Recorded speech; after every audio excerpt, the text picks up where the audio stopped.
विपक्ष की भूमिका अहम होती है।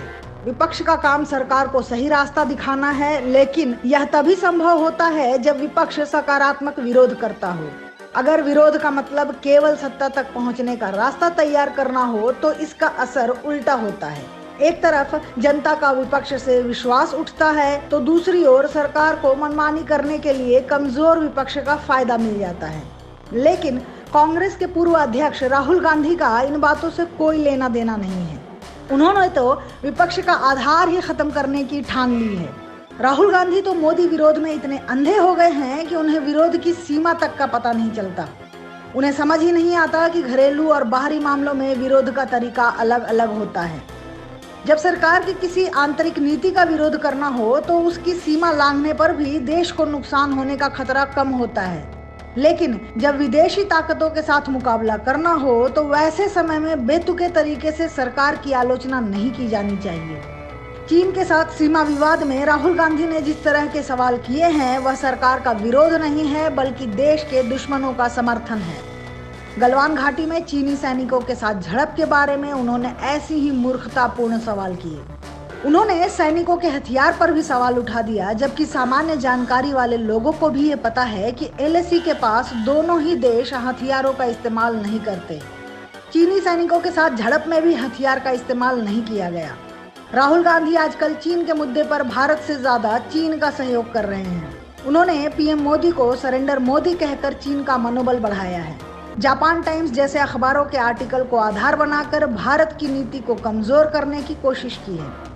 यही नहीं, चीनी सैनिकों के भारतीय सीमा में मौजूद नहीं होने की सरकार की बातों का विरोध करके उन्होंने चीन का ही साथ दिया है।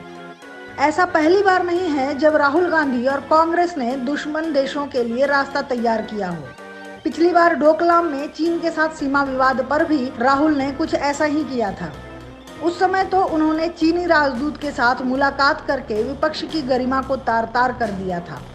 कश्मीर से विशेष राज्य का दर्जा खत्म किए जाने पर राहुल गांधी की कांग्रेस ने तो हद ही पार कर दी थी। कांग्रेस के नेताओं के बयानों का इस्तेमाल कर पाकिस्तान ने यूएन में भारत को बदनाम करने की कोशिश की। कांग्रेस ने कश्मीर से विशेष राज्य का दर्जा खत्म किए जाने को संविधान के खिलाफ तक बता दिया था, जिसका पाकिस्तान ने भरपूर इस्तेमाल किया।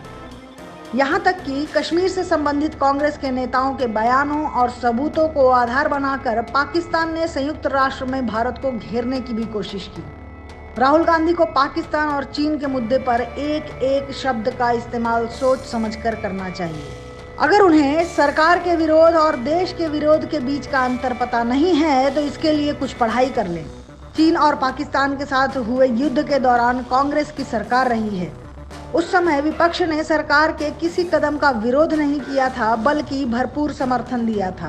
बाद में सरकार की नीतियों की आलोचना की जा सकती है, लेकिन जब तनाव बरकरार हो और दुश्मन सामने खड़ा हो तो हर कदम सोच समझकर बढ़ाना चाहिए ताकि इसका फायदा शत्रु को न मिल सके। राहुल गांधी को इसके लिए एक बार फिर कॉलेज में पढ़ाई करनी चाहिए ताकि विरासत में मिली राजनीति का वो सही इस्तेमाल कर सके।